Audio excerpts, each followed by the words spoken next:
বিবাহ বহির্ভূত সম্পর্কের জের, স্ত্রীকে খুনের অভিযোগ স্বামীর বিরুদ্ধে। চাঞ্চল্যকর ঘটনাটি ঘটেছে ডোমজুর থানার অন্তর্গত জালান কমপ্লেক্সে।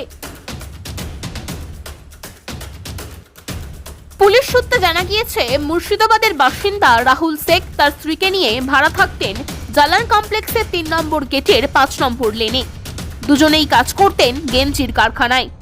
ওই কারখানার ঠিকাদার রোশন কুমারের সঙ্গে রাহুলের স্ত্রীর বিবাহ বহির্ভূত সম্পর্ক গড়ে ওঠে। এই নিয়ে ওই দম্পতিদের মধ্যে বিবাদ চরমে ওঠে। স্বামীর চাপে বাধ্য হয়ে ঠিকাদারের বিরুদ্ধে ডোমজুর থানায় গতকাল শ্লীলতাহানির অভিযোগ করেন মহিলা।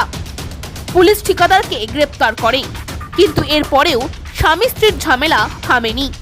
আজ ঘর থেকে স্ত্রীর দেহ উদ্ধার হয়। ঘটনার পর থেকেই স্বামী রাহুল শেখ পলাতক। সে কারণেই পুলিশের সন্দেহ এটা খুনের ঘটনা।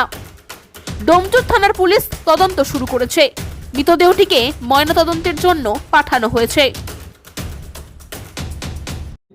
এই যে আমার পিছনে যে দরজা দেখা যাচ্ছে, ঠিক এই রুমেই কিন্তু দীর্ঘদিন ধরে বসবাস করতো রাহুল শেখ এবং তার স্ত্রী, এবং তারা দুজনেই জালান কমপ্লেক্সের একটি গেঞ্জি ফ্যাক্টরিতে তারা কাজ করে। গেঞ্জি কারখানার ঠিকাদার রোশন কুমার, সেই রোশন কুমারের সঙ্গে কিন্তু রাহুল শেখের স্ত্রীর কিন্তু বিবাহ বহির্ভূত সম্পর্ক গড়ে ওঠে, এবং অবশেষে তা জানাজানি হতেই কিন্তু দীর্ঘদিন ধরেই অশান্তি চলছিল রাহুল শেখ এবং তার স্ত্রীর সঙ্গে। এবং তারপরেই কিন্তু হঠাৎই রাহুল শেখের স্ত্রী ডোমজুর থানায় একটি অভিযোগ দায়ের করে যে রোশন কুমার, তার যে কারখানা, সেই কারখানার ঠিকাদার রোশন কুমার তার সঙ্গে খারাপ ব্যবহার করে, অশালীন আচরণ করে, এবং শ্লীলতাহানির একটি অভিযোগ তিনি কিন্তু ডোমজুর থানায় করেন। এবং তারপরেই গতকালই রোশন কুমারকে গ্রেপ্তার করে ডোমজুর থানার পুলিশ। আর তারপরেই হঠাৎই নাটকীয় মন নেয় এই ঘটনায়। গতকাল রাতে কিন্তু একেবারে শেখ রাহুল তার স্ত্রীকে খুন করে বলে অভিযোগ, এবং খুন করে কিন্তু এই যে তার বসবাসের যে রুম, সেই রুমে কিন্তু রেখে দিয়েছে, পালিয়ে যায়। সকাল হতেই কিন্তু প্রতিবেশীরা বা যারা অন্যান্যরা, এই যে ফ্ল্যাট যেখানে আরো অন্যান্য ব্যক্তিরা কিন্তু থাকতেন, তারা কিন্তু হঠাৎই খবর পায় এবং পুলিশ খবর পেয়ে ঘটনাস্থলে আসে। থেকে কিন্তু রাহুল শেখের স্ত্রীর মৃতদেহ উদ্ধার করে আজ সকালে, এবং মৃতদেহ উদ্ধার করে ময়নাতদন্তের জন্য পাঠিয়ে গোটা যে ঘটনা, সেই গোটা ঘটনার তদন্ত শুরু করেছে পুলিশ। কারণ হঠাৎই রাহুল শেখের স্ত্রী তার ঠিকাদারের নামে অভিযোগ দায়ের, শ্লীলতাহানির অভিযোগ দায়ের, এবং তার গ্রেপ্তার।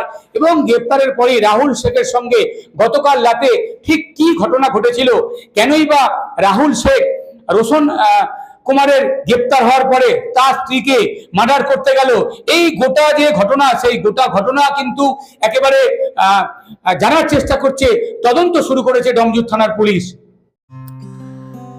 হাওড়ার ডোমজুড়ে 26 কাটা জায়গা জুড়ে তৈরি হয়েছে অত্যাধুনিক ব্যাংকোয়েট। থাকছে একাধিক সুযোগ সুবিধা সহ নিজস্ব পার্কিং জোন। আপনার মনের মতো আধুনিক এই ব্যাংকোয়েটের ভাড়াও তুলনায় অনেক কম।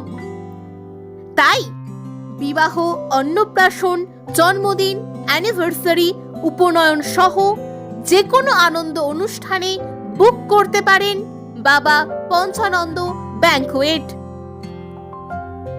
যানজটহীন এই ব্যাংকোয়েটটির ঠিকানা ডোমজুর ভান্ডারদহ কাকমারা পঞ্চানন্দতলা, সরস্বতী ব্রিজ এবং ডোমজুর বাজারের মধ্যবর্তী স্থানে বাবা পঞ্চানন্দ ব্যাংকোয়েট।